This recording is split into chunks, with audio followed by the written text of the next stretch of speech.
Friend, this is Pankaj Dhiman, faculty member of SBS Law College, Shri Ganganagar. We are studying law of tort, and next question is what is defamation? That is very important question as far as your examination concern. तो हम यहाँ पे पढ़ेंगे what are the ingredients of the defamation, what are the defense available to the defendant in the suit for the defamation, what are the essential of the defamation, distinguish between libel and slander. तो every part of the defamation हम यहाँ पे पढ़ेंगे कि defamation क्या है, defamation के basic features क्या हैं, defamation के काइंड क्या है, and what is the exceptions of the defamation and what is the defense of the defamation. So let's start. Every person has a right to protect his her reputation, fame, like body and property. हर एक person को right है कि वो जैसे अपने body और property को protect करता है उसी तरीके से भी वो अपनी रेपुटेशन को भी प्रोटेक्ट कर सकता है. ठीक है. Actually the right of the protection of fame is more important then the right of protection of body and property. लेकिन ये सही बात है. वास्तव में right of protection of body और प्रॉपर्टी से ज़्यादा अगर आपका कोई इम्पोर्टेंट राइट है तो वो है अपनी रेपुटेशन को प्रोटेक्ट करना. इवन दो कई बार तो पर्सन के लिए प्रॉपर्टी भी कुछ नहीं होती है, उसकी रेपुटेशन उसके लिए पहले होती है. A person can tolerate the injury of property and body but not the injury of reputation. कई बार पर्सन जो है प्रॉपर्टी को जो उसको नुकसान होता है उसको तो वो सह जाता है, टॉलरेट कर लेता है, लेकिन अगर उसकी रेपुटेशन को इंजरी होती है, अगर उसकी रेपुटेशन को लॉस होता है तो वो उसको बेयर नहीं कर पाता है, वो उसको स्पेयर नहीं कर पाता है. This is the reason that the injury to the reputation defamation has been treated actionable under the law of tort along with the criminal act. इसीलिए जो है अगर रेपुटेशन को इंजरी होती है, रेपुटेशन को लॉस होता है तो ये डिफामेशन माना जाएगा और ये एक्शनेबल है लॉ ऑफ टॉर्ट के अंडर. सिविल मैटर में भी ये एक्शनेबल है एज वेल एज ये क्रिमिनल मैटर में भी एक्शनेबल है. तो डिफामेशन एक ऐसा एक्ट है जो कि सिविल और क्रिमिनल लॉ दोनों में ही एक रॉन्गफुल एक्ट है और उसके लिए सिविल लॉ में आप कॉम्पनसेशन की डिमांड कर सकते हो और क्रिमिनल लॉ में आप पनिशमेंट की डिमांड कर सकते हो जिसने आपके अगेंस्ट जो है डिफामेशन की है या इम्प्यूटेशन जो है की है. तो यहाँ पे डेफिनेशन आपको पढ़नी है. अब तो एक चीज़ आपको क्लियर होगी कि रेपुटेशन जो है मोस्ट इम्पॉर्टेंट है, इवन बॉडी और प्रॉपर्टी से भी इम्पॉर्टेंट कई बार हो जाती है. अगर किसी पर्सन की रेपुटेशन की वायलेशन होती है या उसकी रेपुटेशन को इंजरी होती है तो ये माना जाएगा कि ये डिफामेशन है और उसको लॉ ऑफ टॉर्ट और क्रिमिनल लॉ दोनों के अंदर चार्ज किया जा सकता है. डिफरेंट डेफिनेशन आप यहाँ पे पढ़ेंगे. अंडर हिल की डेफिनेशन है defamation is false statement to the blame one's reputation. तो डिफामेशन क्या है? मानहानि क्या एक फॉल्स स्टेटमेंट है. क्या है? एक फॉल्स स्टेटमेंट है जो कि किसी की रेपुटेशन को ब्लेम करती है. Defamation can be done by word, sign और सीन. अब डिफामेशन को कैसे किया जा सकता है? आप बोल के भी डिफामेशन करते हैं, किसी साइन से, किसी इशारे से या किसी सीन से भी आप किसी पर्सन की डिफामेशन कर सकते हैं. The aim of the defamation to down the plaintiff reputation. और डिफामेशन करने का, मानहानि करने का मेन पर्पस क्या होता है? प्लेंटिफ की रेपुटेशन को डाउन करना. तो ये अंडर हिल की डेफिनेशन है. फिर से बता दूं, डिफामेशन को वह क्या मानता है? एक फॉल्स स्टेटमेंट मानता है जो कि किसी की रेपुटेशन को ब्लेम करती है. डिफामेशन जो है बाय वर्ड, साइन और सीन के थ्रू की जा सकती है. और डिफामेशन में एम क्या होता है डिफेंडेड का? प्लेंटिफ की रेपुटेशन को डाउन करना. इसके बाद सालमेंट है आपके पास. सालमेंट क्या बोलता है? Defamatory tort is publishing false statement and statement of the defamation. तो defamatory tort is a publishing false statement. तो सालमेंट बोलता है कि डिफामेटरी टॉर्ट क्या है? जब एक फॉल्स स्टेटमेंट को पब्लिश कर दिया जाता है, उसको जब दूसरों के पर्सन के सामने रखा जाता है जिससे उस पर्सन की रेपुटेशन ख़राब हो जाती है, इट मीन्स उसकी पब्लिकेशन हो जाती है और इससे जो है डिफामेशन जो है उस पर्सन की हो जाती है. तो इसको हम डिफामेशन जो है बोलते हैं. मीन्स कि उसकी रेपुटेशन अगर डाउन हो जाती है तो इसको हम डिफामेशन बोलते हैं. विनफील्ड की डेफिनेशन है यहाँ पे. Defamation is the statement relating to someone which are publish to down one's reputation. तो डिफामेशन क्या? एक ऐसी स्टेटमेंट है जो कि दूसरे पर्सन से रिलेट करती है, दूसरे पर्सन के बारे में दी गई है और उसका पब्लिकेशन कर दिया गया है. मतलब कि वो जिस पर्सन के बारे में वो बोली थी उसके बारे में अब पता सभी के बारे में चल गया है कि ये बात उसके बारे में बोली गई है, और उसकी रेपुटेशन वहाँ पे डाउन हो जाती है। So that the right thinking member of society में डिस्पाइज हिम, ताकि इस सोसाइटी में जो ठीक ठाक सोच रखने वाले बंदे हैं वो भी उससे अब दूर हो जाते हैं। तो इस कंडीशन में इसको भी डिफामेशन बोला जाएगा। तो देखिए डिक्सन वर्सी डॉल्डन का केस है। It was rightly stated that a man's reputation is his property more valuable than other property. तो मैन की जो रेपुटेशन है वो मोर देन प्रॉपर्टी होती है, इस केस में यही बताया गया है। तो डिफामेशन अब आपको यहाँ पे क्लियर हो गया होगा।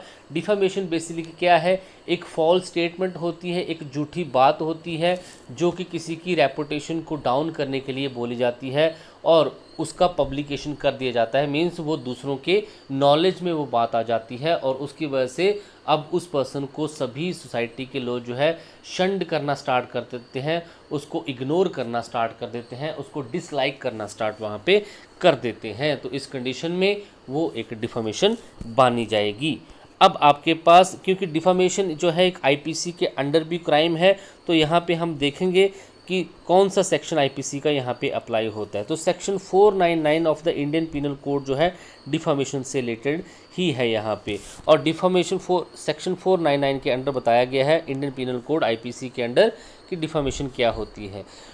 However, by a word either spoken or intended to be read or be signed or by visible representation makes or publish any imputation concerning any person intending to harm or knowing or having reason to believe that such imputation will harm the reputation of such person is said except in the case hereinafter expected to defame the person।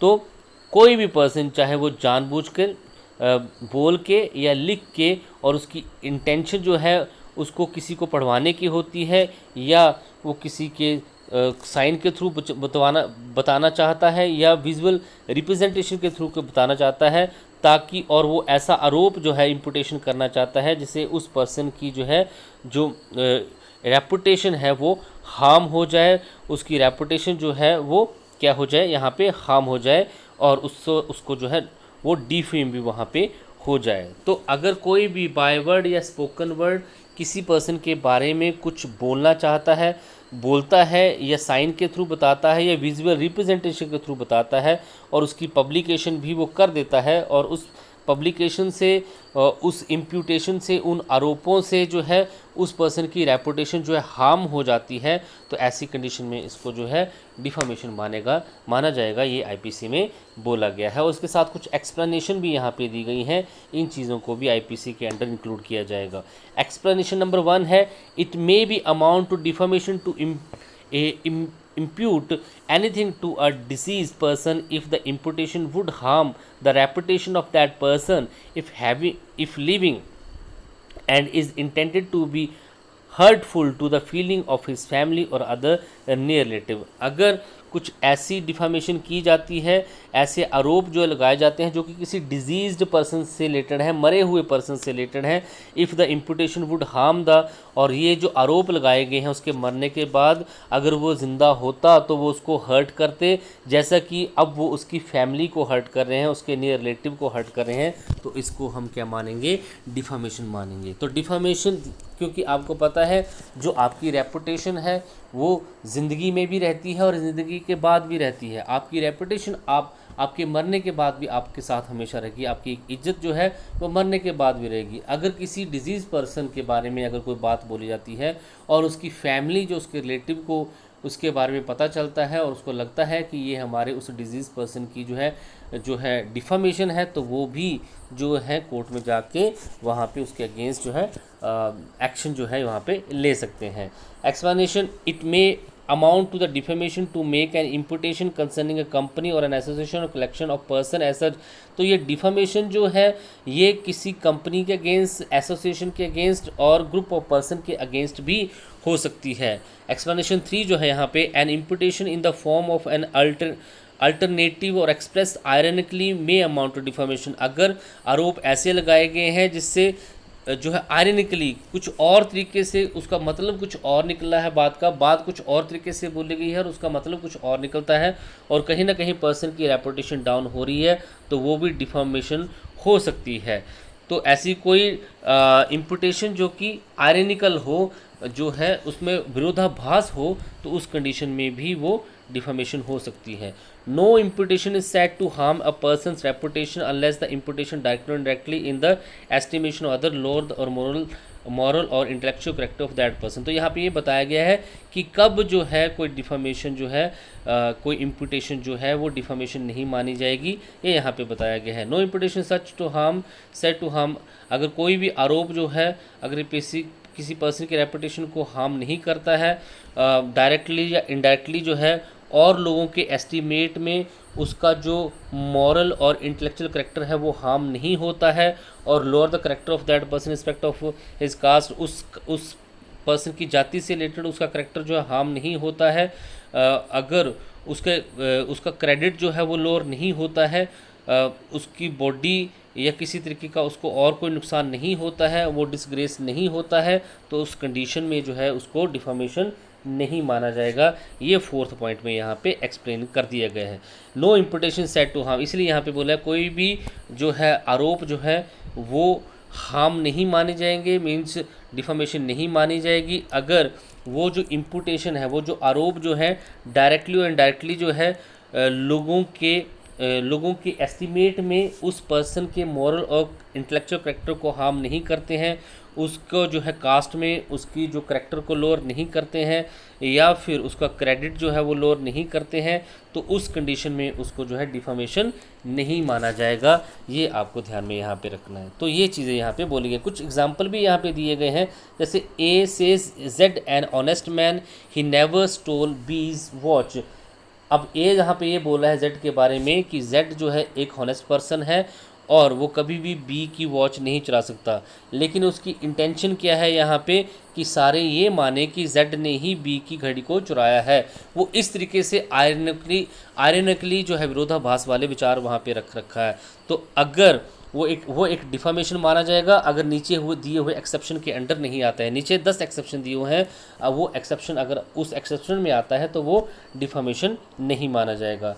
इसी तरीके से दूसरा आपका example है, ए asked who stole B's watch. ए बोलता है कि B की घड़ी किसने चुराई है। ए पॉइंट टू जेड, ए से ये पूछा जाता है कि बी की घड़ी किसने चुराई है, ए से जब ये पूछा जाता है कि बी की घड़ी किसने चुराई है, तो ए जो है अपनी फिंगर जेड की तरफ पॉइंट कर देता है, intending to cause it to be believe that Z stole B's, ताकि सभी ये विश्वास करें कि बी ने ही जो है जेड ने ही जो बी की वॉच को चुराया है। ये भी डिफॉर्मेशन हो सकती है अगर ये एक्सेप्शन में ना आए तो, जो कि आप आगे पढ़ेंगे। तो ये एग्जाम्पल यहाँ पे दिए हुए हैं। अब आ जाते हैं आपके यहाँ पे एक्सेप्शन की, डिफॉर्मेशन के एक्सेप्शन क्या क्या है। कब आप कोई ऐसी बात बोलते हैं जो कि दूसरों की रेपुटेशन को डाउन तो करती है, लेकिन स्टिल इसको कोर्ट ऑफ लॉ में है डिफॉर्मेशन नहीं माना जाता है। फर्स्ट एक्सेप्शन आपके पास है, imputation of the truth which public good requires to be made or published. अगर आप एक सच्ची बात को जो है पब्लिक के सामने ला रहे हैं थ्रू न्यूज़पेपर, मीडिया या किसी भी चैनल के थ्रू, तो वो डिफॉर्मेशन नहीं होगा। ये बात हमेशा याद रखिएगा। It is not defamation to impute anything which is true concerning any person. अगर आप किसी के बारे में सच बोल रहे हैं तो वो डिफॉर्मेशन नहीं है। If it be for the public good that imputation should be made और पब्लिश। अगर कोई ऐसी बात जो कि पब्लिक वेलफेयर के लिए पब्लिक गुड में बोली जा रही है और वो बात भी सच है, तो उस कंडीशन में वो डिफॉर्मेशन नहीं हो सकती है। तो अगर ट्रू स्टेटमेंट की अगर जो है आप पब्लिकेशन करते हैं तो वो डिफॉर्मेशन में नहीं आएगा। सेकंड एक्सेप्शन यहाँ पे है, public conduct of public servant. जब कोई पब्लिक सर्वेंट एक अथॉरिटी में बैठा हुआ है, एक पोस्ट पे बैठा हुआ है, और उसका जो पब्लिक कंडक्ट है उसके बारे में जब आप कोई अपना व्यू रखते हैं गुड फेथ में, उसको क्रिटिसाइज़ करते हैं, उसके पब्लिक ऑफिस से रिलेटेड, उसके काम से रिलेटेड जब आप उसको क्रिटिसाइज़ करते हो, तो वो भी जो है डिफॉर्मेशन में नहीं आता है। It is not defamation to express a good faith any opinion whatever respecting the conduct of public servant in the discharge of his public function. एक पब्लिक सर्वेंट है, वो एक सरकारी नौकर है, और वो पब्लिक फंक्शन को परफॉर्म कर रहा है। अब जो वो पब्लिक फंक्शन जो कर रहा है, अगर वो कुछ ऐसा गलत करता है और आप उस पब्लिक ड्यूटी के बारे में, उस पब्लिक फंक्शन के बारे में, उस पब्लिक सर्वेंट के अगर आप कोई वहाँ पे इम्पिटेशन करते हैं, कोई आरोप लगाते हैं, तो वो डिफामेशन में नहीं आता है। ये आपको यहाँ पे ध्यान रखना है। नेक्स्ट है third exceptions, conduct of any person touching any public question. अगर कोई भी पर्सन जो है एक ऐसे क्वेश्चन को रेज कर रहा है जो किसी पर्सन के बारे में हो, लेकिन वो एक पब्लिक क्वेश्चन है, मतलब कि लोग भी उसके बारे में जानना चाहते हैं, ये लोगों का सवाल है, ये सारी सोसाइटी का सवाल है उस पर्सन के रिगार्डिंग, तो वो भी एक डिफामेशन नहीं होगी। आप किसी पर्सन, इंडिविजुअल पर्सन को वहाँ पे जो है डिफेम नहीं कर रहे हैं, उसको क्रिटिसाइज़ नहीं कर रहे हैं। आप जो क्वेश्चन उस पर्सन के रिगार्डिंग पूछ रहे हैं वो सिर्फ आपका ही क्वेश्चन नहीं है, वो पूरी सोसाइटी का क्वेश्चन है उसके रिगार्डिंग, तो ये जो है डिफामेशन में नहीं आएगा। It is not defamation to express his good faith any opinion whatever respecting the conduct of any person touching any public question. तो कोई भी पर्सन अगर कोई पब्लिक क्वेश्चन रेज करता है या उस पर्सन के रिगार्डिंग कुछ पब्लिक क्वेश्चन हैं जो कि हर कोई जानना चाहता है और आप उसके बारे में कुछ ऐसा बोल देते हो, तो वो भी डिफामेशन में नहीं आता है। नेक्स्ट आपके पास यहाँ पे fourth exception, publication of report of proceeding of the court. अगर आप कोर्ट की जो प्रोसीडिंग हुई है, कोर्ट की जो कार्रवाई हुई है, जो एक ट्रू रिपोर्ट उसके बारे में अगर आप उसकी पब्लिकेशन करते हो, मीडिया में लाते हो, न्यूज़पेपर में लाते हो, तो वो भी जो है यहाँ पे पब्लिकेशन डिफामेशन यहाँ पे नहीं माना जाएगा। इट मीन्स कोर्ट की जो प्रोसीडिंग होती है, जो true proceeding of the court होती हैं, जो अगर आप उनकी रिपोर्टिंग करते हैं और उसको पब्लिक के सामने लाते हैं थ्रू न्यूज़ चैनल या फिर न्यूज़पेपर, तो उसको हम डिफामेशन नहीं मानते हैं। इट मीन्स कि कोर्ट में जो भी कार्रवाई हुई है, जो भी वकीलों ने जज को बोला, जज ने वकीलों को बोला, जज ने विटनेस को बोला, मेन आरोपी को बोला, वो कुछ भी वहाँ पे बोल देते हैं। कई बार ऐसी चीज़ें भी बोल देते हैं जो कि कई बार डिफेम कर देती हैं, लेकिन अगर वो कोर्ट की प्रोसीडिंग है और कोर्ट की वो ट्रू प्रोसीडिंग है, तो वो भी डिफामेशन के एम्बिट में नहीं आती हैं। इसके बाद आपके पास है फिफ्थ एक्सेप्शन, जो कि बात करता है merit of case decided in the court or conduct of the witness and other concern. तो अगर आप किसी भी कोर्ट के केस की मेरिट के बारे में बात कर रहे हैं, कोर्ट में जो विटनेस हैं या अदर कंसर्न हैं उसके जो है उनके जो कंडक्ट के बारे में अगर बात कर रहे हैं आप, और उस केस को कोर्ट ने डिसाइड कर दिया है, तो वो भी डिफामेशन में नहीं आता है। It is not defamation to express in good faith any opinion. ये बहुत इंपॉर्टेंट बात है कि जो भी बात आपने बोली हो एक्सेप्शन में तभी आती है जब आपने उसको गुड फेथ में बोला हो, सौहार्दपूर्ण बोला हो, आपकी इंटेंशन वहाँ पे कुछ भी गलत करने की नहीं होनी चाहिए, तो अब आपको ये एक्सेप्शंस मिल सकते हैं। It is not a defamation to express in good faith any opinion whatsoever respecting the merit of the case, civil और क्रिमिनल। आप किसी भी सिविल और क्रिमिनल केस के बारे में कुछ बोलते हैं, उस केस की मेरिट के बारे में कुछ बोलते हैं, तो ये भी डिफामेशन में नहीं आता है। Which has been decided by the court of justice. अगर कोर्ट ने उस केस को डिसाइड कर दिया है और उस केस की मेरिट के बारे में, चाहे वो केस सिविल हो चाहे क्रिमिनल, उसकी मेरिट के बारे में अगर आप कुछ बोलते हो और किसी को बुरा लग जाता है, किसी विटनेस के बारे में आप बोलते हैं या किसी एजेंट के बारे में आप बोलते हैं, किसी पर्सन के करैक्टर के बारे में बोलते हैं, तो वो भी डिफामेशन के अंडर नहीं आता, क्योंकि आप उस केस की मेरिट के बारे में बात कर रहे हैं जो कि कोर्ट ने डिसाइड अभी कर दिया है। एलिसिएशन भी है। ए सेज आई थिंक ज़ेड्स evidence on that trial is so contradictory that he must be a stupid and dishonest. A जो है यहाँ पे बोलता है कोर्ट में कि जेड जो है ऐसा एविडेंस है जो कि कॉन्ट्राडिक्टरी है इस ट्रायल में, और वो मे भी एक स्टूपिड और डिसऑनेस्ट होगा। अगर उसने ये जो है गुड फेथ में बोला है तो वो ये एक्सेप्शन में नहीं आता है, क्योंकि यहाँ पे उसने जो उसके करैक्टर के बारे में यहाँ पे ऐसा कुछ नहीं बोला है।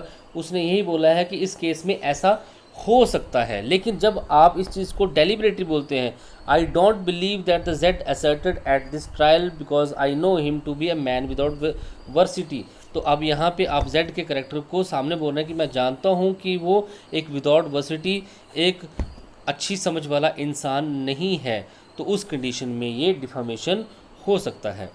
6 एक्सेप्शंस आपके पास यहाँ पे है। मेरिट ऑफ पब्लिक परफॉर्मेंस बहुत इंपॉर्टेंट है।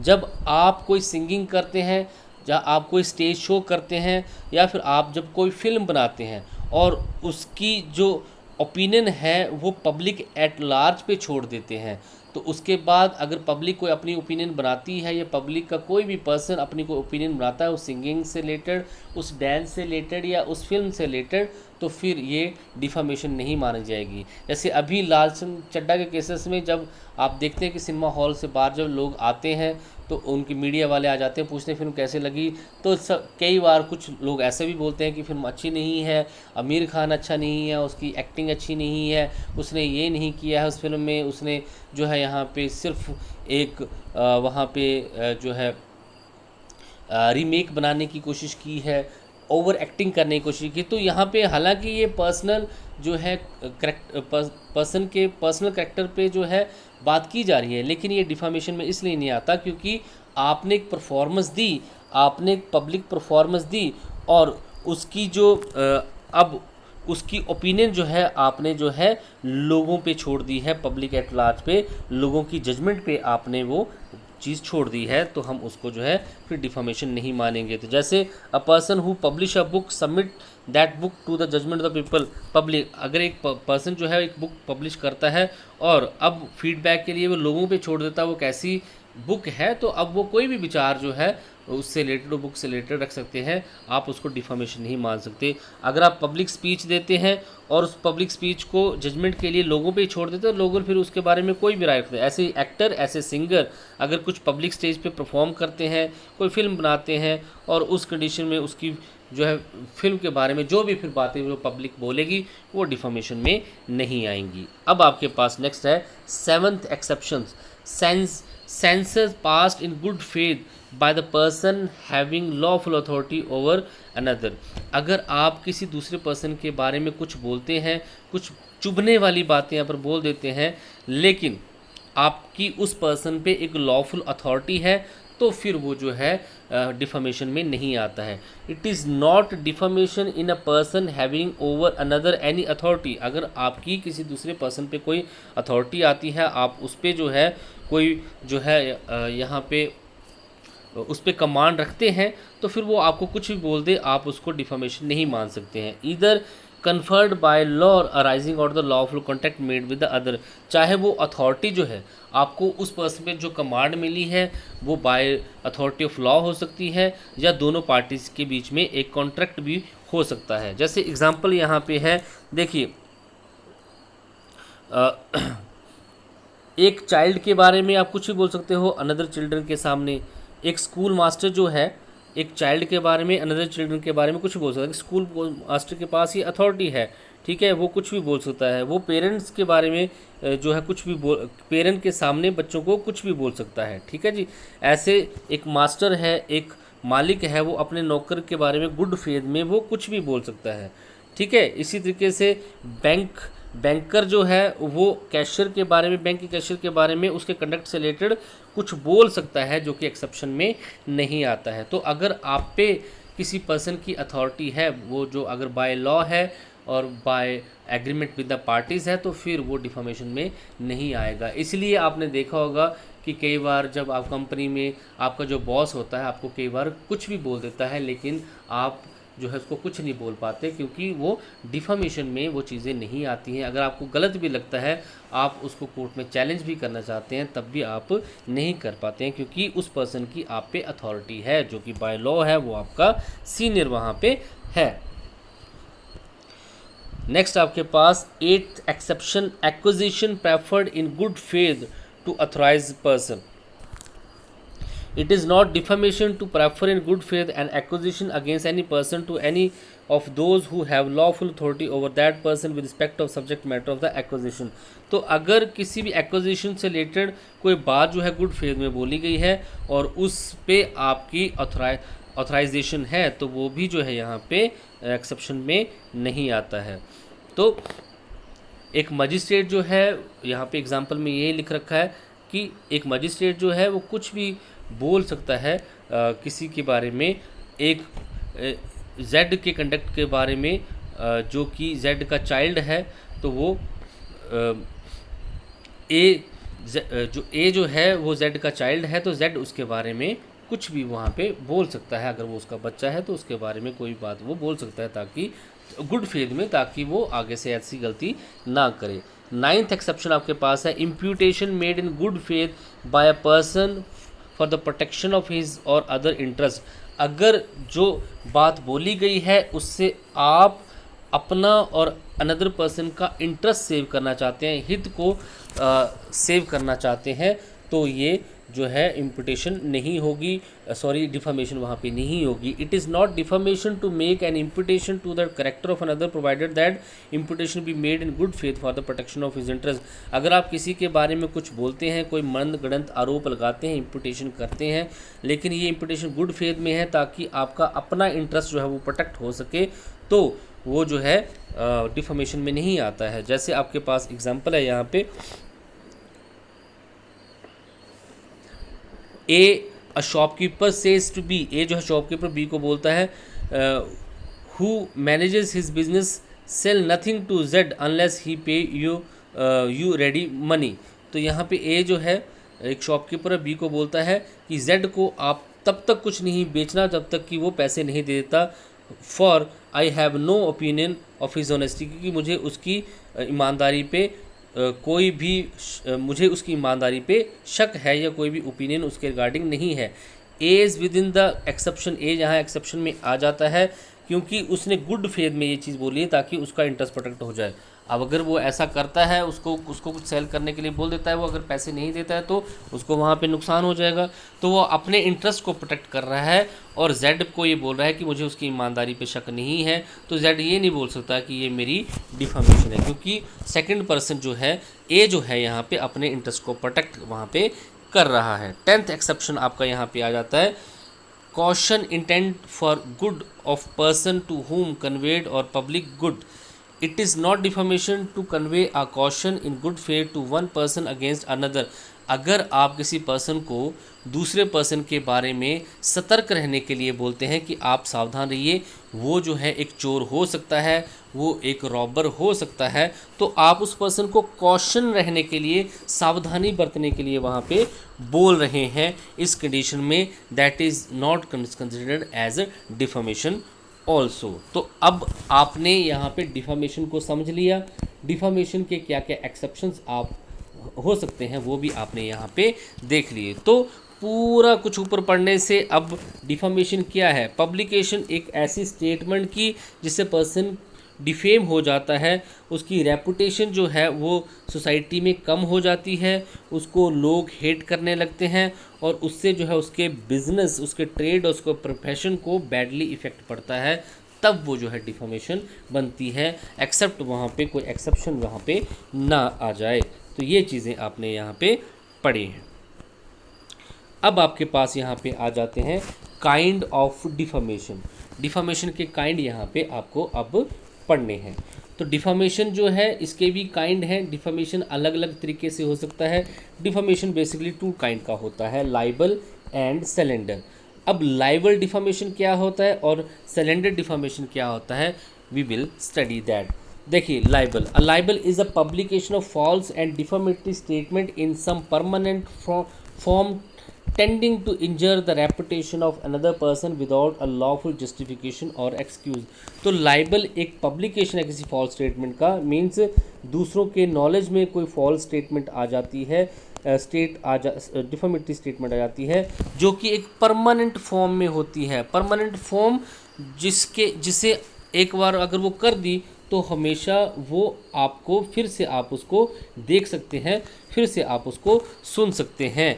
और जैसे कि यहाँ पे एग्जांपल भी दिए गए, तो परमानेंट फॉर्म में यहाँ पे क्या हुआ, जैसे न्यूज़पेपर में किसी की जो है डिफामेशन कर देना, तो न्यूज़पेपर का आर्टिकल एक बार आपके पास आ गया, वो सभी जगह सर्कुलेट हो जाएगा और एक परमानेंट फॉर्म है। जब न्यूज़पेपर में आ गया तो एक परमानेंट फॉर्म है, आप इसको देख भी सकते हैं, महसूस भी करते सकते हैं, सुन भी सकते हैं। और हेयर भी कर सकते हैं, सारी चीज़ें इसमें आ जाती हैं। In an action for the libel statement complaint must be false. अब जब आप एक्शन फाइल करते हैं इस स्टेटमेंट के अगेंस्ट, तो आपको ये प्रूव करना होता है कि ये स्टेटमेंट जो फॉल्स है और परमानेंट इन नेचर है और ये पब्लिश्ड है। तो ठीक है, ये चीज़ आपको यहाँ पे बतानी है। तो लाइबल एक ऐसी पब्लिकेशन ऑफ फॉल्स स्टेटमेंट है जो कि इन परमानेंट फॉर्म होती है। जैसे न्यूज़पेपर में आपका कोई कार्टून बना दिया, एक परमानेंट फॉर्म है ना, एक बार आपके पास वो आर्टिकल आ गया तो उसको हमेशा आप संभाल के रखेंगे, वो आपको मिल जाएगा तो आप कोर्ट में जो है उसको बड़ी आसानी से प्रूव भी कर सकते हैं। तो ये जो है परमानेंट फॉर्म में चीज़ें मानी जाएंगी। अगर न्यूज़ चैनल पे आया है तो न्यूज़ चैनल की वो क्लिप आप अपने पास रखते हैं और इससे अच्छे से अप्रूव कर सकते हैं। तो ये चीज़ें क्या हो जाती हैं, परमानेंट फॉर्म में हो जाती हैं। SNM अब्दली वसी प्रफुल्ल कुमार मोहंता AI 2002 का केस है। An article published in the newspaper allegedly defame plaintiff has been considered as liable by the Odisha high court. तो अगर न्यूज़पेपर में किसी पर्सन पे कोई आरोप लगाए गए हैं, उसकी इम्पुटेशन की गई है, उसको डिफेम करने की कोशिश की गई है न्यूज़पेपर में, तो ये इसको हम लाइबल मानेंगे क्योंकि ये एक परमानेंट फॉर्म में है और वहाँ पे इस केस में उसको कॉम्पनसेशन भी पे किया गया। तो in the case of libel 3 items are required to be proved. तो लाइबल अगर आपने डिफामेशन में लाइबल डिफामेशन को प्रूव करना है तो आपको ये 3 चीज़ों को क्लियर करना होगा। पहले प्रूव करना होगा that the statement published by the defendant was false. सबसे पहले आपको ये प्रूव करना है कि जो स्टेटमेंट डिफेंडेंट ने दी है किसी न्यूज़पेपर में या कहीं पे भी, जो उसने पब्लिश की है स्टेटमेंट, वो क्या है, फॉल्स है। दूसरा, such statement must be permanent. अब लाइबल के लिए ज़रूरी है, लाइबल डिफामेशन के लिए ज़रूरी है कि वो स्टेटमेंट किसी परमानेंट फॉर्म में हो, मीन्स न्यूज़पेपर में आ जाए या फिर आपने कोई कार्टून बना दिया है, किसी तरह की कोई मूर्ति बना दी गई है जो कि जिससे जो आप एक हास्य का पात्र जो है वहाँ पे बन गए हैं, सभी आप पे हंस रहे हैं, आपका फ़न वहाँ पे बना रहे हैं, तो उस कंडीशन में उसको परमानेंट फॉर्म में माना जाएगा और ये स्टेटमेंट जो है डिफेमेटरी होनी चाहिए। तो ये है लाइबल आपके पास। अब सिलेंडर की तरफ आते हैं। तो सिलेंडर बेसिकली क्या है, ये भी एक फॉल्स एंड डिफेमेटरी स्टेटमेंट है, लेकिन ये वर्बल या ऑरल स्टेटमेंट जो कि इन ट्रांजिटरी फॉर्म होती है और उसका पर्पस भी दूसरे पर्सन की रेपुटेशन को डाउन करना होता है। तो अब सिलेंडर क्या है, एक ऐसी स्टेटमेंट जो कि परमानेंट फॉर्म में नहीं होती है, ट्रांजिटरी फॉर्म में होती है, जो कि जनरली ऑरल फॉर्म में होती है। जब आप किसी की बोल के क्रिटिसिज्म करते हैं, 3-4 बंदे खड़े हुए उसके सामने, आप एक पर्सन को जो है वहाँ पे डिफेम कर रहे हैं, उसके बारे में फॉल्स स्टेटमेंट दे रहे हैं, तो जब आप उसके बारे में बोल रहे हैं, वर्बली आप उसके बारे में बोल में हैं, तो ये ट्रांजिटरी फॉर्म में माना जाता है और इसको परमानेंट फॉर्म नहीं माना जाता है। तो क्या होगा, आपने बोल दिया, बात ख़त्म, उसका कोई रिकॉर्ड नहीं होगा, तो फिर वो डिफामेशन तो है, लेकिन वो डिफामेशन जो है सिलेंडर टाइप का डिफामेशन है, जिसमें जो है एक ये परमानेंट फॉर्म में डिफामेशन नहीं माना जाएगा। हाँ, एक्सेप्ट आपके पास उसकी कोई रिकॉर्डिंग है। अगर रिकॉर्डिंग नहीं है तो फिर आपको एविडेंस के थ्रू ही ये प्रूव करना है कि उसने जो है मेरे बारे में ऐसा बोला था। तो जो लोग वहाँ पे सुन रहे थे उनमें से कोई एक विटनेस बनेगा और ये बोलेगा कि ये बातें इसके बारे में बोली गई थी, तभी जो है यहाँ पे इसको प्रूव किया जा सकता है। तो सिलेंडर जो है एक नॉन परमानेंट फॉर्म में डिफामेशन होती है, लेकिन लाइबल जो है वो परमानेंट फॉर्म में डिफामेशन जो है होती है। अब थोड़ा सा डिफरेंस भी देख लेते हैं ताकि आपको और यहाँ पे क्लियर हो जाएगा। Libel is the either written और published which is addressed to eye और that can be read and seen, whereas the slander is a spoken oral which addressed to ear and that can be listen. तो libel एक written और published statement होती है जिसको आप देख भी सकते हैं, उसको रीड भी कर सकते हैं, उसको आप देख भी सकते हैं, सारा कुछ कर सकते हैं। लेकिन सिलेंडर एक स्पोकन और ऑरल एड्रेस होता है किसी का, जिसको आप सिर्फ सुन सकते हैं और लिसन जो है आप जिसको आप लिसन कर सकते हैं। तो लाइबल डिफामेशन जो है वो कोर्ट में ईजिली प्रूव किया जा सकता है क्योंकि वो परमानेंट फॉर्म में होता है। The defamatory matter is a permanent form. तो लाइबल में जो डिफामेटरी मैटर होता है, मानहानि जो की गई है, वो परमानेंट फॉर्म में होती है, लेकिन सिलेंडर में जो डिफामेशन जो होता है वो ट्रांजिट फॉर्म में होता है, नॉन परमानेंट फॉर्म में होता है। Libel is a both civil wrong and criminal offense, while slander is a civil wrong only, although the slander is categorized in both civil and criminal law. England में libel जो है वो civil wrong भी है as well as criminal offence भी है, और slander जो सिर्फ सिविल रॉन्ग है। इंग्लैंड में सिलेंडर जो है सिर्फ सिविल रॉन्ग है, इट मीन्स आप सिर्फ कॉम्पनसेशन ले सकते हैं सिलेंडर के मामले में, लेकिन लाइबल के मामले में आप उसको सज़ा भी दिलवा सकते हैं और कॉम्पनसेशन भी ले सकते हैं। लेकिन इंडिया में सिलेंडर जो है वो सिविल रॉन्ग भी है और क्रिमिनल रॉन्ग भी है, ये आपको याद रखना है। Libel shows greater deliberation and raises a suggestion of malice because it is written, whereas a slander may be uttered in the heat of moment and under a sudden provocation। तो liable जो है यहाँ पे great deliberation को बताता है, means कि उसने जानबूझ के ऐसा किया है, क्योंकि उसने जब न्यूज़पेपर में दे दिया, क्योंकि ये रिटन फॉर्म में होता है तो आपकी डेलिब्रेशन ज़्यादा लगती है किसी को बदनाम करने की। लेकिन सिलेंडर जो होता है वो हीट ऑफ मूवमेंट भी हो सकता है। यस, उसने कुछ उसके बारे में गलत बोला, लेकिन वो सडन प्रोवोकेशन और हीट ऑफ मूवमेंट हो सकता है। तो इसीलिए जो है लाइबल में जो है ग्रेटर डेलिब्रेशन होती है, क्योंकि आप पहले से ही मन बना चुके होते हैं कि मैंने किसी को डिफेम करना है, और उसके बारे में आप लिख देते हैं किसी परमानेंट फॉर्म में, उसको डिफेम कर देते हैं। लेकिन सिलेंडर में ऐसा नहीं है। सिलेंडर में जो बोला जाता है वो कई बार सडन प्रोवोकेशन जो है या फिर हीट ऑफ मूवमेंट के कारण भी ऐसा हो सकता है। तो ये इसीलिए जो है इंग्लैंड में जो है लाइबल जो है सिविल और क्रिमिनल रॉन्ग दोनों है, लेकिन सिलेंडर जो है वो सिर्फ और सिर्फ सिविल रॉन्ग वहाँ पे माना जाता है। लाइबल इज़ ऑलवेज एक्शनेबल पर सी, तो लाइबल हमेशा से ही एक्शनेबल होता है, मतलब कोर्ट में आप जा सकते हैं और आपको वहाँ पे कोई डैमेज भी प्रूफ नहीं करना होता। लेकिन सिलेंडर जो है एक्शनेबल तभी होता है जब वहाँ पे आपको स्पेशल डैमेज प्रूफ कर देते हैं कि उसकी बोली हुई बात से मुझे इतना लॉस वहाँ पे हो गया है। Whereas such special damage not required to be proved in India, लेकिन इंडिया में स्पेशल डैमेज प्रूव करने की जरूरत नहीं है। तो इंग्लैंड में लाइबल्स एक एक्शनेबल है, पर सी मतलब शुरू से ही एक्शनेबल है, उसमें कोई और दिक्कत ही नहीं होगी अगर लाइबल वहाँ पे हुआ है, और विदाउट प्रूफ आप वहाँ पे डैमेज जो है ले सकते हैं। आपको वही बताना है कि मेरे अगेंस्ट क्या हुआ, तो जो चीज़ आपके पास हुई है वो आप बता दीजिए कि ये लेटर है और इस लेटर में इसने डिफॉर्मेशन की है, या न्यूज़पेपर में इसने मेरा जो कार्टून बनाया है इससे मैं जो है लोगों के बीच में एक फ़न जो है बन गया हूँ, एक मजाक जो है बन गया हूँ, तो फिर उसको वहाँ पे कोई स्पेशल डैमेज प्रूव करने की ज़रूरत नहीं है। सिर्फ ये प्रूव करना है कि उसको क्या वहाँ पे जो है कैसे उसकी जो है डिफॉर्मेशन हुई है। लेकिन सिलेंडर के केसेस में ये एक्शनेबल तभी होता है जब आप प्रूव कर देते हैं आपका स्पेशल डैमेज। ये है आपके पास डिफरेंस दोनों में। अब आ जाता है आपके पास, बताइए कि इसेंशियल एलिमेंट ऑफ डिफॉर्मेशन क्या है। डिफॉर्मेशन के एलिमेंट आपको यहाँ पे बताने हैं। तो सबसे पहला एलिमेंट आपके पास है स्टेटमेंट मस्ट बी डिफॉर्मेटरी। तो स्टेटमेंट कैसी होनी चाहिए? डिफॉर्मेटरी होनी चाहिए। डिफॉर्मेटरी मीन्स ऐसे वर्ड और ऐसी स्टेटमेंट वहाँ पे दी गई है जो कि डिफॉर्मेटरी है, जो कि किसी की रेपुटेशन को डाउन करती है, और इससे जो नेचुरल ऑर्डिनरी सेंस के जो पीपल हैं उस पर्सन के अगेंस्ट जो एक एडवर्स ओपिनियन जो है लोगों के दिमाग में बन जाती है, लोग उसको हेट करना स्टार्ट कर देते हैं, and which person is injured in the profession, और उससे जो है इस हेट से, उस शंड से, उस हेटेड से उस पर्सन को उसके प्रोफेशन में, बिजनेस में और ट्रेड में भी लॉस होना स्टार्ट हो जाता है। तो स्टेटमेंट कैसी होनी चाहिए? स्टेटमेंट कब डिफॉर्मेटरी बन जाती है?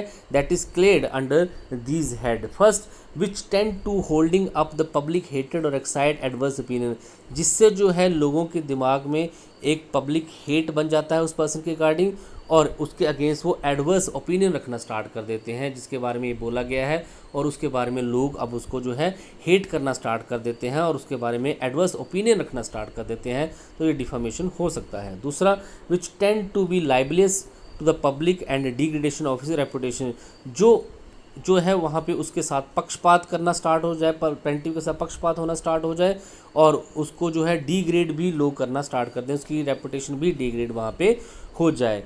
विच tend to prejudice a person private character, जो है जिससे जो है किसी पर्सन का जो प्राइवेट करेक्टर है उस पर लांछन जो है कोई लग जाता है वहाँ पे। इससे जो है उस स्टेटमेंट से जो कि डिफॉर्मेटरी है तब डिफॉर्मेटरी मानी जाएगी जब उस स्टेटमेंट से उस पर्सन का प्रोफेशन, बिजनेस और ट्रेड भी इंजर होता है, उसमें भी उसको नुकसान वहाँ पे हो जाता है। उस कंडीशन में भी स्टेटमेंट को डिफॉर्मेटरी माना जाएगा जब ऐसा करने से पर्सन टू बी फियर्ड, अब लोग उससे जो है डरना स्टार्ट कर देते हैं, उसको जो है शंड कर देते हैं, मतलब उसको जो है अलग कर देते हैं, सेपरेट कर देते हैं, उसको डिसलाइक करना स्टार्ट कर देते हैं उसके पड़ोसी। तो उस कंडीशन में ये एक डिफामेशन स्टेटमेंट जो है डिफामेटरी मानी जाएगी। तो स्टेटमेंट कब डिफामेटरी हो जाती है? जब पब्लिक हेट करना स्टार्ट कर जाती है, वो डिग्रेड होना स्टार्ट हो जाता है, उसके प्राइवेट करेक्टर पे जो है वहाँ पे प्रिजुडाइज किया जाता है, उसके प्रोफेशनल बिजनेस और ट्रेड को लॉस हो जाता है, उसको शंड, फेयर और डिसलाइक करना स्टार्ट जो है वहाँ पे कर दिया जाता है। एक यहाँ पे केस है मैरिसन वर्सी रिची एंड कंपनी का केस है। इस केस को देखिएगा आप। The defended ignorantly publish the news that two twins have born from the plaintiff whereas the plaintiff was married only 2 months earlier। तो यहाँ पे डिफेंडेड ने एक ऐसी न्यूज़ जो है पब्लिक में छाप दी, पब्लिक न्यूज़पेपर में छाप दी, जिसमें उसने ये बोला कि प्लेंटिफ ने जो है 2 बच्चों को वहाँ पे जो है जन्म दिया है, ट्विन बच्चों को जो है जुड़वा बच्चों को जन्म दिया है। हालांकि प्लेंटिफ की मैरिज जो है सिर्फ 2 महीने पहले ही हुई थी। The plaintiff filed a suit for defamation against the defended in which the court while entertaining a suit that without inquiring the truth of fact the publishing news comes under the purview of defamation. तो plaintiff ने, क्योंकि ये एक गलत statement जो थी, एक गलत पब्लिकेशन जो थी डिफेंडेंट ने न्यूज़पेपर में कर दी कि उसके जो जुड़वा बच्चे हुए हैं, हालांकि उसकी शादी को सिर्फ 2 महीने वहाँ पे हुए थे। तो कोर्ट ने जो है यहाँ पे अपनी वर्डिक्ट देते ये बोला कि विदाउट इंक्वायरिंग द ट्रूथ, बिना सच की जांच पड़ताल किए बिना अगर आप जो है कुछ छाप देते हो तो वो डिफामेशन के रिव्यू में आ जाता है। और आप ये नहीं बोल सकते कि मेरी इंटेंशन ऐसा करने की नहीं थी। आपको पता है लॉ ऑफ टॉर्ट में इंटेंशन का कोई भी रोल नहीं होता, आपका एक्ट जो होता है वही रिस्पॉन्सिबल वहाँ पे होता है।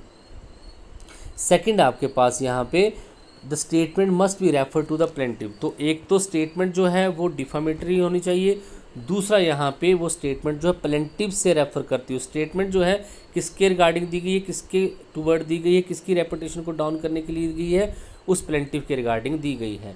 The defamatory statement are to be directed toward the plaintiff or to made for the plaintiff. The defamatory state ऐसी है जो कि प्लेंटिफ के टूवर्ड दी गई है और उससे जो है प्लेंटिफ को जो है उसकी रेपुटेशन को लॉस होता है। ये बहुत इंपॉर्टेंट एलिमेंट है कि डिफामेशन किसके रिगार्डिंग हो, उसी पर्सन के रिगार्डिंग हो जो कि कोर्ट में आया है, जिसको हम प्लेंटिफ बोलेंगे। In such cases the plaintiff has to prove that the statement refer to. अब इस केसेस में प्लेंटिफ को ये प्रूव करना पड़ेगा कि वो स्टेटमेंट मेरे रिगार्डिंग थी और इससे जो है मेरे मेरा जो नेम फेम है उसको नुकसान हुआ है। अब जो एक्शन जो है ये लिया जा सकता है कि उसका पूरा नाम वहाँ पे लिया जा सकता है, ब्रीफ नेम उसका नाम लिया, फॉल्स नेम लिया जा सकता है, इमेजिनरी नेम लिया जा सकता है। एसेंशियल थिंग यही है कि वो जो स्टेटमेंट जो है उसके रिगार्डिंग हो और उसके टूवर्ड रेफर की गई हो। अब हिल्टन वर्सेस कंपनी बस जोन्स का केस है। Defendant publish a ridiculous article in relation to the motor event of DP.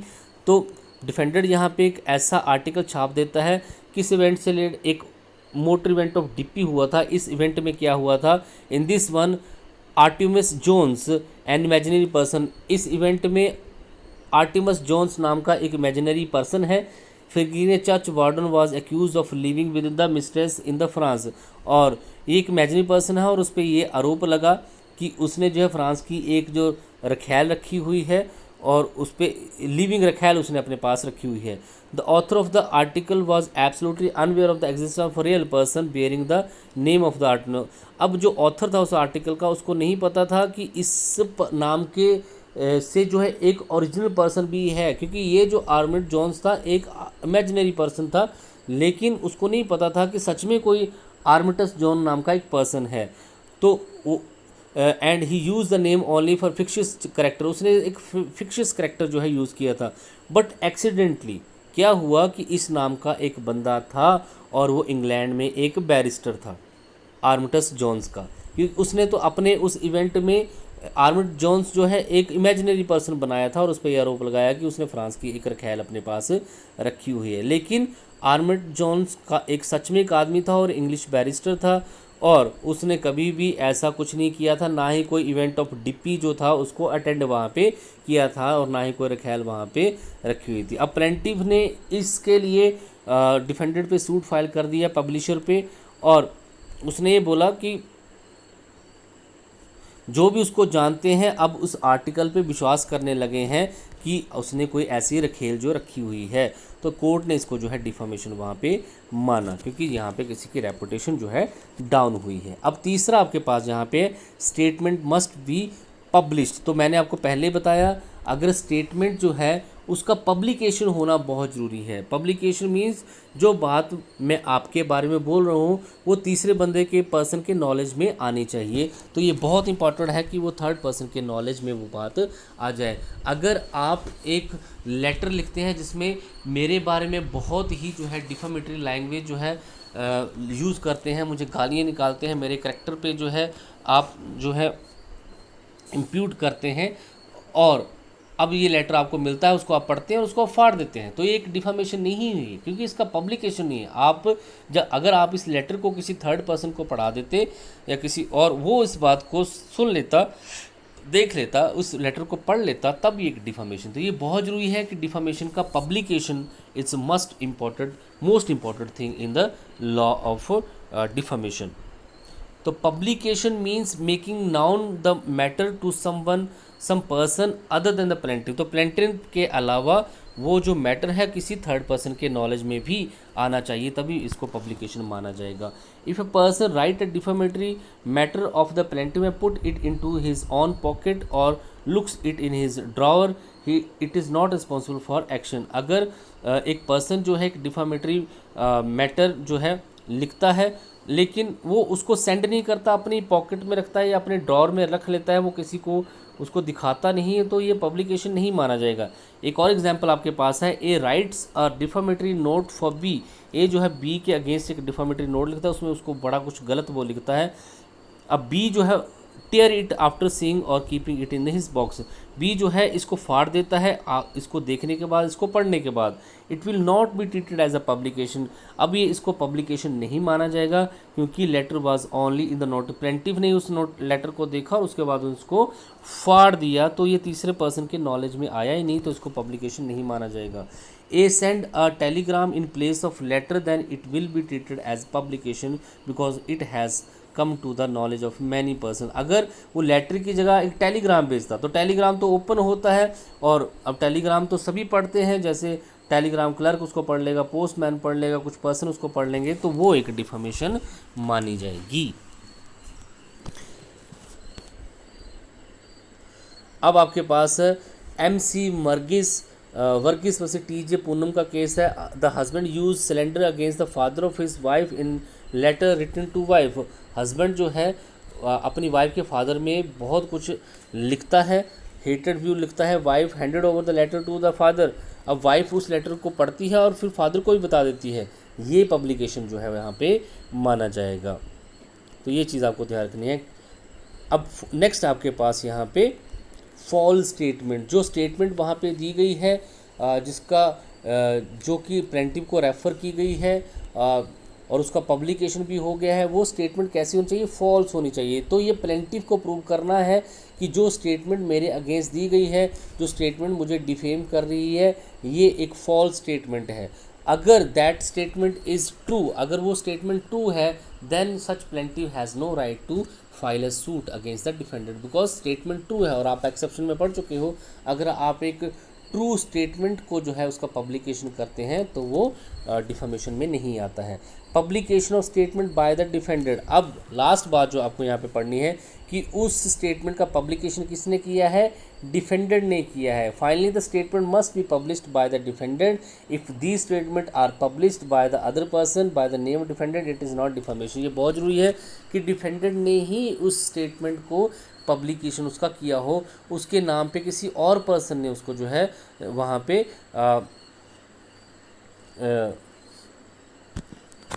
जो है डिफेम ना किया हो और किसी ने उसके बारे में ना लिखा हो। अब जैसे आपके पास Ritnand Balved education foundation versus Alok Kumar का केस है AR 2007 का। The defendant made false and malicious statement against the member of the board and secretly made information about this to some person. तो इस केस में डिफेंडेंट ने जो है एक फॉल्स और मैलिशियस स्टेटमेंट जो है मेंबर ऑफ बोर्ड के अगेंस्ट दी और सीक्रेटली एक इन्फॉर्मेशन जो है अदर पर्सन को भी दे दी। Where all the defamatory statement were found to be directed toward the executive board. तो ये सारी स्टेटमेंट जो है अगेंस्ट द एग्जीक्यूटिव बोर्ड जो है दी गई प्लेंटिव के, तो and not against the plaintiff, जो कि प्लेंटिव के अगेंस्ट नहीं थी, प्लेंटिव के बोर्ड के अगेंस्ट थी, तो इसको जो है हम डिफामेशन यहाँ पे नहीं मानेंगे, ये यहाँ पे बताया गया है। अब आपके पास आते हैं फाइनली यहाँ पे डिफेंस। तो आपने फीचर यहाँ पे देख लिए, एलिमेंट आपने देख लिए। एलिमेंट में आपने देखा कि स्टेटमेंट मस्ट बी डिफामेटरी, जिससे जो है लोग उसको हेट करना, शन करना, डिसलाइक करना, उसको जो है स्टार्ट कर दें, उसके बिजनेस, प्रोफेशन और ट्रेड पे उसका लॉस हो, उसकी जो है सोसाइटी में अब कोई रेपुटेशन वहाँ पे ना रहे। इसके अलावा आपने देखा कि स्टेटमेंट जो है प्लेंटिव को रेफ़र करती हो, स्टेटमेंट जो है उसका पब्लिकेशन होना बहुत ज़रूरी है, और इसका पब्लिकेशन डिफेंडेंट ने किया हो, स्टेटमेंट जो है वो ट्रू हो। ये जो चीज़ें होंगी तभी एक डिफामेशन वहाँ पे मानी जाएगी। अब डिफेंस आ जाते हैं। अब डिफेंस क्या है? अगर आप डिफामेशन कर देते हैं तो आप कैसे बच सकते हैं? अगर आप यहाँ पे टॉट करते हैं, कुछ रॉन्ग करते हैं, कुछ रॉन्ग जो है स्टेटमेंट जो है किसी पर्सन के बारे में डिलीवर कर देते हैं और सच में वो रॉन्ग है, तो आप इससे कैसे बच सकते हैं? तो कुछ डिफेंस आपको यहाँ पे बताए गए हैं। First, publication of the true statement. Truth is the greatest defence for defamation, means if it is proved by the defendant then he will not responsible for the defamation. तो सबसे पहली बात तो यही है कि अगर जो बात आपने जिस बात की आपने पब्लिकेशन की है, the matter which you published in the any newspaper और एनी न्यूज़ चैनल या एनी अदर मीडियम, तो अगर वो दैट स्टेटमेंट इज़ ट्रू, अगर वो स्टेटमेंट ट्रू है, तब आपको डरने की ज़रूरत नहीं है, तब कोई भी आपकी ये नहीं माना जाएगा कि वो डिफामेशन है। So only thing is required that statement must be true, वो फॉल्स स्टेटमेंट ना हो। अगर वो ट्रू स्टेटमेंट है तब आपको कोई भी वहाँ पे नहीं रोक सकता। अलेक्जेंडर वर्सी एन इरेल्वा केस है। डिफेंडेंट ने पब्लिश किया कि प्लेंटिव जो है उसको जो है कन्विक्ट किया गया है कि उसने ट्रेन में ट्रैवल जो है विदाउट टिकट किया है, और उसको जो है $1 का या ₹1 का जो भी आप मान लीजिए, उसको वहाँ पे फाइन भी पड़ा है और 3 हफ्ते की सज़ा भी उसको हुआ है। तो डिफेंडर यहाँ पे लाइबल नहीं है, क्योंकि उसने जो है एक ट्रू जो है रिपोर्ट वहाँ पे की है कि ये बात सच थी। तो अब वो जो है अब जो है अलेक्जेंडर जो है उस पर केस फाइल नहीं कर सकता है। अब इम्पार्शल एंड जस्ट क्रिटिसिज्म, अगर आप जो है किसी भी मैटर का एक पक्षपात रहित और फेयर क्रिटिसिज्म आप कर रहे हैं, इम्पार्शियल एंड जस्ट क्रिटिसिज्म आप कर रहे हैं, तो वो भी जो है डिफामेशन में नहीं आता। पहले ही पढ़ चुके हैं कि अगर आप पब्लिक वेलफेयर के लिए पब्लिक पॉलिसी को जो है वो क्रिटिसाइज़ कर रहे हैं, गुड फेथ में कर रहे हैं, आपका जो क्रिटिसिज्म है वो जस्ट और बैलेंस है, और आपकी वो जस्ट एक ओपिनियन है, तो फिर वहाँ पे उसको जो है डिफामेशन में नहीं काउंट किया जाएगा। तो 2 चीज़ें आपको डिफेंस में मिल जाएंगी। अगर आपने ट्रू स्टेटमेंट अगर वहाँ पे की है तो वो डिफामेशन नहीं है। अगर आपने जो क्रिटिसिज्म किया है, जो आपने इम्पिटेशन की है, जो आपने आरोप लगाए हैं, वो इम्पार्शल हैं और जस्ट क्रिटिसिज्म है, एक जायज़ क्रिटिसिज्म है, आलोचना बिल्कुल सही है, जनहित में है, गुड फेथ में है, जस्ट बैलेंस्ड है, उसकी ओपिनियन है, तो उस कंडीशन में भी यह डिफामेशन नहीं होगा। अब आपके पास नेक्स्ट है प्रिविलेज। इसके अलावा डिफेमेशन से रिलेटेड बड़े सारे प्रिविलेजेस भी अवेलेबल हैं। आपने कॉन्स्टिट्यूशन ऑफ इंडिया पढ़ा, कॉन्स्टिट्यूशन ऑफ इंडिया में आपने देखा कि वहाँ पे कुछ ऐसी पर्सन हैं, ऐसे लोग हैं जिनको कुछ स्पेशल प्रिविलेज जो है डिफेमेशन के मामले में मिले हुए हैं। इनको आप यहाँ पे पढ़ लेंगे। देखिए, privileges is the third good defense of the defamation. Privilege means an excuse or immunity confirmed by the law, statement or communication made on certain occasion called privilege occasion. तो कई बार कुछ पर्सन को बाय द लॉ कुछ वहाँ पे immunities मिली होती हैं कि वो उस ओकेजन पे कुछ भी बोल सकते हैं, तो उनको हम क्या बोलते हैं, जो है प्रिविलेजेस बोलते हैं। जैसे आप पहले पढ़ चुके हैं प्रिविलेजेस कितने टाइप का, कहाँ कहाँ पे प्रिविलेज का राइट मिलता है, इसको पढ़ लीजिए। पार्लियामेंट्री प्रोसीडिंग, तो आपको पता है सेक्शन 1 आर्टिकल 105 इंडियन कॉन्स्टिट्यूशन के अंडर पार्लियामेंटेरियन जो है लोकसभा के अंदर कोई भी आरोप, कोई भी बात जो है किसी भी एमपी के अगेंस्ट बोल सकते हैं, क्रिटिसिज्म गवर्नमेंट की पॉलिसी का कर सकते हैं, किसी भी कोई भी आरोप लगा सकते हैं, कोई भी इम्पुटेशन कर सकते हैं। तो अगर पार्लियामेंट की प्रोसीडिंग के दौरान अगर आप कुछ बोलते हैं किसी एमपी के अगेंस्ट या एमएलए के अगेंस्ट, तो वो कभी भी जो है प्रोसीडिंग में नहीं आता है। जुडिशल प्रोसीडिंग, कोर्ट रूम के अंदर बड़े सारे जो हैं चार्जेस एक दूसरे पे लगाए जाते हैं, आरोप जो हैं एक दूसरे पे जो है लगाए जाते हैं। बड़े सारे जो है बातें वहाँ पे एक दूसरे लॉयर जो है विटनेस के अगेंस्ट, विटनेस जो है लॉयर के अगेंस्ट, या फिर एक पार्टी दूसरी पार्टी के अगेंस्ट बड़े सारे जो है वहाँ पे एलिगेशंस लगाती है। वो जो है अगर कोर्ट रूम के अंदर हो रहा है तो डिफामेशन में नहीं आता है। मिलिट्री और नेवल की प्रोसीडिंग भी इसमें नहीं आती है। मिलिट्री और नेवल प्रोसीडिंग में भी कई बार कोर्ट मार्शल किए जाते हैं, और आपने देखा वहाँ पे कितना ह्यूमिलेट जो है कई बार पर्सन को किया जाता है, वो भी डिफामेशन में नहीं आता। प्रोसीडिंग ऑफ द स्टेट भी जो है वो इसमें नहीं आती है। तो ऐसे पर्सन को यहाँ पे स्पेशल जो है प्रिविलेज यहाँ पे मिला हुआ है। आप केस भी दे सकते हैं। तेज किरण जैन वर्सेस संजीव रेड्डी का केस है। It has been held by the supreme court that the parliament member can not be held liable for the statement made in the parliament. Parliament के अंदर जो भी पार्लियामेंटेरियन ने, एमपीज़ ने जो भी, या फिर किसी लेजिस्लेटिव असेंबली में किसी भी एमएलए ने कोई भी स्टेटमेंट जो दी है, तो वो आर्टिकल 105 क्लॉज 2 के अंडर जो है इम्यूनिटीज़ के अंदर आ जाता है। इसी तरीके से सी के दफ्तरी वर्सेस ओपी गुप्ता केसेस में सुप्रीम कोर्ट ने ये चीज़ बोली कि for the publication of any report article proceeding under the authority of parliament जो है वो भी डिफामेशन के केसेस में नहीं आता है। अब last but not the least आपके पास सबसे बड़ा डिफेंस है अपॉलॉजी। सम टाइम आपको भी पता है कि जो चीज़ आपने पब्लिकेशन जिसकी की है बाय न्यूज़पेपर या थ्रू एनी अदर चैनल, या कुछ भी आपने बोला है, वो जो है वो डिफामेटरी है, और सच में वो डिफामेटरी उस पर्सन की जो है रेपुटेशन वहाँ पे डाउन होगी है, तो आप क्या कर सकते हैं, माफ़ी वहाँ पे मांग सकते हैं, अपॉलॉजी आप ले सकते हैं। If you will apologise for your false statement then it will be also a good defence. तो एक अच्छा डिफेंस हो सकता है, लेकिन आपको ये जल्दी जल्दी करना है, विदाउट एनी इंटेंशन करना है, फ्री ऑफ एनी कंडीशन करना है। तो अगर आपने न्यूज़पेपर में एक दिन पहले को डिफामेटरी स्टेटमेंट दी थी जिससे किसी पर्सन की रेपुटेशन बहुत ख़राब हो चुकी है सोसाइटी में, सभी ने न्यूज़पेपर पढ़ा और उनको लगा कि वो पर्सन वैसा ही है, आप शाम को एडिटर को फ़ोन करते हैं कि जो भी आपने लिखा ये गलत है, अगर आपने इसको ठीक नहीं किया या मुझसे माफ़ी नहीं मांगी तो मैं आपके अगेंस्ट एक एक्शन जो है कोर्ट में फाइल करूंगा। और अगले ही दिन वो न्यूज़पेपर एक बड़ा सा कॉलम में लिख देता है कि जो भी पिछले दिन आपने छापा वो एक जस्ट एक मिस्टेक थी, वो हम इसके लिए माफ़ी मांगते हैं। तो फिर वहाँ पे एक आपके लिए अच्छा डिफेंस हो सकता है। तो ये है आपके पास डिफॉर्मेशन का क्वेश्चन। आई होप अब आपको सारा क्वेश्चन क्लियर हुआ होगा। Thank you so much.